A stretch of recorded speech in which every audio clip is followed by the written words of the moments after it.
ఏదైనా తప్పు మాట్లాడితే స్పీకర్ గారు ఏమంటారు, రికార్డుల నుంచి తొలగిస్తున్నాం అంట అంటే ఆ రికార్డుల్లోకి ఎంటర్ అయ్యే దీనికి అంత శాంచిటీ ఉంటది. అయినా అంత సీనియర్ లీడరు, ఎన్నో హోదాలు డిప్యూటీ స్పీకర్ చేశారు, మంత్రిగా చాలా కాలం చేసిన కేసీఆర్ గారికి మనం పాఠాలు చెప్పవసరం లేదు. కానీ దాని వెనక ఏదో కథ ఉన్నది. ఆ కథ ఏంటనేది రకరకాల కథలకు అసలు కథ ఏంటో మరి మీకేమన్నా అర్థం అవుతుందా? మీరేమో రెండో అంటాడు, ఆయన రాను అనట్లేదు కానీ రావట్లేదు కదా. అది ఎందుకు అనుకుంటున్నారు? మొన్నేమో పేరెత్తలేదు, ఆయన పేరు పెట్టి తిట్టిండు, ఆయనేమో మన రాకేష్ స్వామి అంటారు. ఏంటి మీకు ఏమైనా అర్థమవుతుందా? నేనేమంటా అంటే ఇప్పుడు ప్రజాస్వామ్య విలువలతో మనం ఉంటే మనకన్నా చిన్నవాళ్ళైనా పెద్దవాళ్ళైనా మంచి అయినా ఏదైనా తక్కువ కులం వాళ్ళు ఎక్కువ కులం వాళ్ళు ఇట్లా ఏం లేకుండా అక్కడ దళితుడు సభాధ్యక్షుడిగా అన్నాడు. సభాధ్యక్షుడి స్థానంలో ఒక దళిత సామాజిక వర్గానికి చెందిన వ్యక్తి గడ్డం ప్రసాద్ కుమార్ గారు గౌరవ స్పీకర్గా ఉన్నారు. వారిని అధ్యక్ష అని పిలిచి టైం అడగడం ఏమన్నా అవమానంగా భావిస్తున్నారా? వారి దొరతనం ఏమైనా అడ్డొస్తుందా? లేదా నేను పోనీ చిన్నవాడు అని నిర్లక్ష్యం చేసిన రేవంత్ రెడ్డి లాంటి వ్యక్తి నా నియంత సామ్రాజ్యాన్ని కూలదోసి ఈరోజు అధికారంలోకి వచ్చి తెలంగాణ రాష్ట్రంలో ముఖ్యమంత్రి కుర్చీలో కూర్చుంటే ఆయన ఎదురుగా నేను కూర్చోవడం ఏంటి అని నీ అహంకారం ఏమైనా అడ్డం వస్తుందా? నీకన్నా వయసులో చిన్నవాడైతే మరి ముఖ్యమంత్రి కుర్చీలో కూర్చుంటే కూడా చిన్నవాడు అవుతాడా? మీ దొరతనం, మీ గడి పోకడా, మీ అహంకారం అంతకంటే పెద్దదా? మీరు ఇంకేమైనా పాతకాలం రాతిగొప్ప మనుషులా? ఈరోజు ప్రజాస్వామ్య విలువల మీద మీకు నమ్మకం లేదా? మీకన్నా చిన్నవాడు ముఖ్యమంత్రి కుర్చీలో కూర్చుంటే పేరు పెట్టి పిలవడానికి మీకేమైనా తక్కువతనమా? దొరతనం అడ్డొస్తుందా? అహంకారం అడ్డొస్తుందా? నిరంకుశం అడ్డొస్తుందా? నీ రాచరిక పోకడ అడ్డొస్తుందా?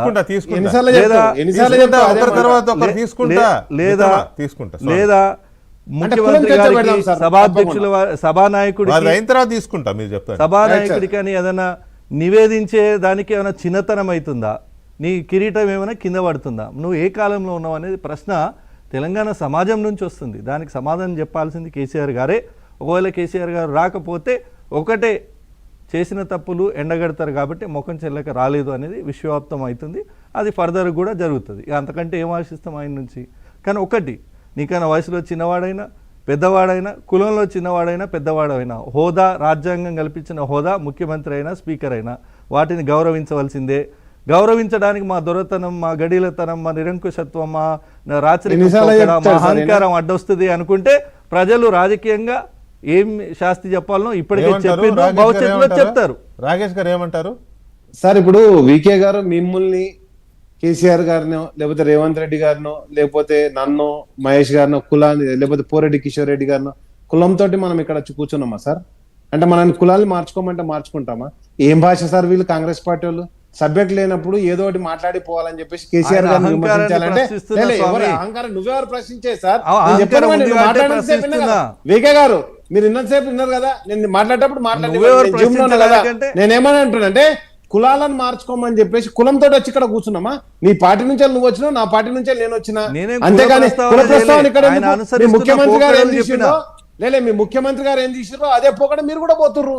నేనేమంటున్నా అంటే కాదు ఇక్కడ అంటే ఒక కులం అయితేనే పరిపాలించాలని ఉన్నదా? ప్రతి రెడ్డి పక్క పండి 10 ఎకరాలు ఉండాలని అన్నాడు. మరి ఆ పేరు నీకు లేదు కదా, మరి అంత మాత్రం నీకు పదవి రాలేదా? నీకు పదవి అని కూడా నీ పక్క పేరు డిగ్రీ లేదు అట్లా కాదు కదా.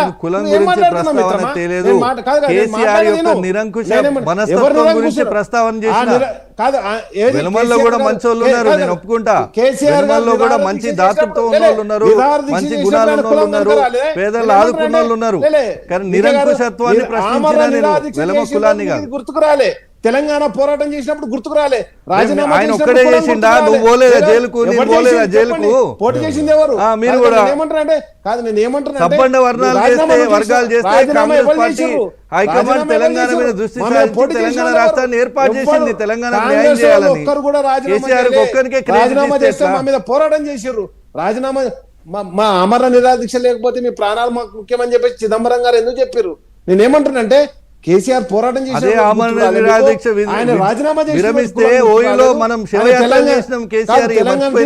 దొంగతనంగా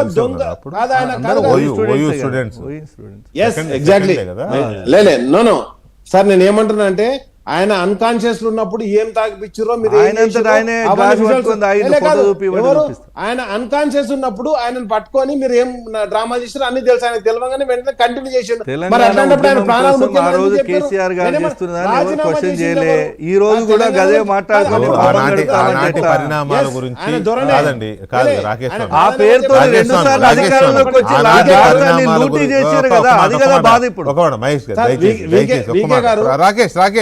రాకేష్ చెప్పండి సార్. ఒక మాట సార్. ఇప్పుడు ఆనాటి పరిణామాలు ఉద్యమ క్రమంలో ఎన్నో ఎన్నో ఎన్నో ఎన్నో జరిగాయి. వాటి గురించి మనం ఇప్పుడు ఎంత మాట్లాడుకున్నా ఆ ఉద్యమాన్ని తక్కువ చేసినట్టు అవుతుంది. డెఫినెట్గా కేసీఆర్ గారు లీడ్ చేసిన ఉద్యమము, ఆయనతో పాటు మీలాంటి వాళ్ళు మాలాంటి వాళ్ళు అందరం వెనక పరుగులు తీసాము, తెలంగాణ రాష్ట్రం ఏర్పాటైంది. ఇక ఇప్పుడు ఆయన అట్లా చేసిండు, ఇప్పుడు No, no, sir. ఆ రోజు గుర్తురాని కులం ఈ రోజు వల్ల ఎందుకు ప్రయోజనం వచ్చింది? లేదు, వి- దాన్ని వికే కాసేపు గారు. వదిలిపెడదాం. దాని తెలంగాణ స్వామి. సాధన అనే దాన్ని, ఆ ఉద్యమాన్ని ఈ ప్రస్తావనలోకి తేవద్దు. కేసీఆర్ గారే తెచ్చినామనుకోండి సార్, మళ్ళీ కేసీఆర్ తుపాకీ గారే పట్టుకొని అన్నారు వస్తారు, ఏమని, తుపాకీ పట్టుకొని వచ్చినట్టు. కేసీఆర్ గారే అన్నారు ఏమని, ఉద్యమం అనేది అయిపోయింది, తెలంగాణ రాష్ట్రం సిద్ధించి, Exactly. ఇక నా ఉద్యమ సంస్థ, ఇక నా రాజకీయ పార్టీ, రాజకీయమే చేస్తా, Exactly. మటన్ నడుపుతాను అని ఆయనే అన్నారు. కాబట్టి రాజకీయాలే మాట్లాడదాం, ఉద్యమాన్ని ఇప్పుడు ఈ మధ్యలోకి దేవద్దిగా, కాబట్టి రాజకీయాలే మాట్లాడదాం. వెంకటకృష్ణ గారు. ఇక కేసీఆర్ గారు ఎందుకు హౌజుకు రావట్లేదు అనేది మాట్లాడదాం. కేసీఆర్ గారు రేవంత్ రెడ్డికి పేరెందుకు ఎత్తరు అనేది మాట్లాడదాం. Right. రేవంత్ రెడ్డిని అంతగా ఎందుకు టార్చర్ చేశారు అనేది మాట్లాడదాం. ఇటువంటి చాలా విషయాలు వస్తూ ఉంటాయి. కాబట్టి తప్పకుండా సార్. అవి కాసేపు పక్కన పెడితే నెక్స్ట్ ఫేజ్ రేవంత్ రెడ్డి స్పీచెస్లో నెక్స్ట్ ఇంకొక మాట కూడా అన్నారు.